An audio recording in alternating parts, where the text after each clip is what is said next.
Hi, I'm Chris, a naturalist with Campfire, Minnesota. In today's My Nature Connection video, we're going to be going on a big woods safari.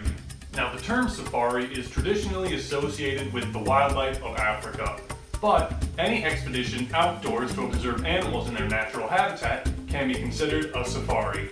Minnesota is home to hundreds of different types of animals, making it a great place to explore. Today, we're going to make our own safari binoculars, plan our trip, and then get outside and look for some animals.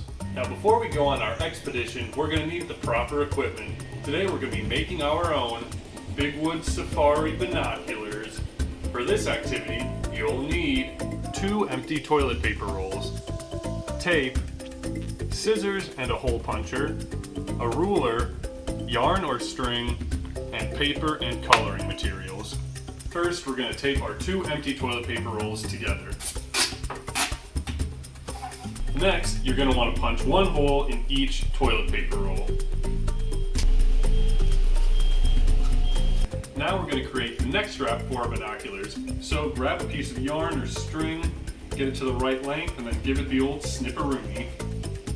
Once you have your string ready, you'll take it and you'll slip it through the hole here, tie a knot on both sides so that it hangs comfortably from your neck.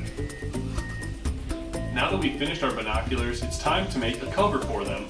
So grab a piece of paper and measure it out to about 10 inches by 4.5 inches, and you'll get a piece of paper shaped like this, and then it's time to get to work designing. And done. Now that our cover is done, it's time to affix it to our binoculars. And just like that, we have our Big Woods Safari binoculars. So now we have all the proper equipment, it's time to plan our safari. Minnesota's Big Woods biome covers a huge part of our state.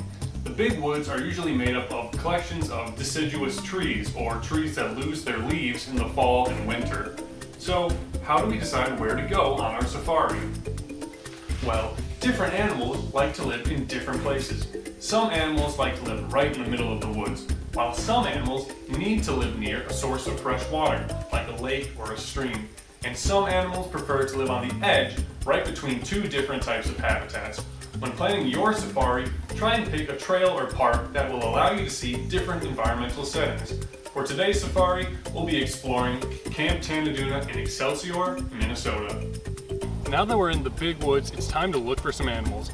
Be sure to keep your voices down so you don't scare the animals away, and look up at the trees above you and down below your feet to see the wide variety of animals the Big Woods has to offer. And remember, if you see an animal, be respectful.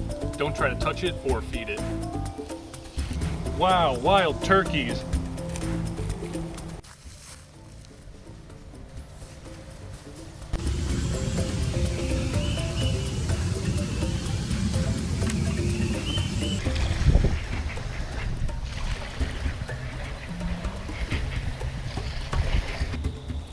Whoa, I think I see a coyote.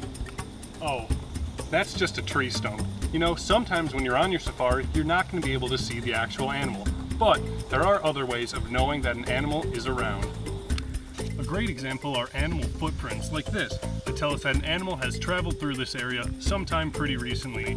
And with some practice, we can actually learn to identify what animal left each track. This looks like the footprint of a white-tailed deer. Another cool clue to animal activity is scat, also known as animal poop. Now, it may seem gross, but scat can actually tell us a lot about the animal, like how big it was, what it was eating. But remember, when it comes to scat, it's always better to look. And don't touch.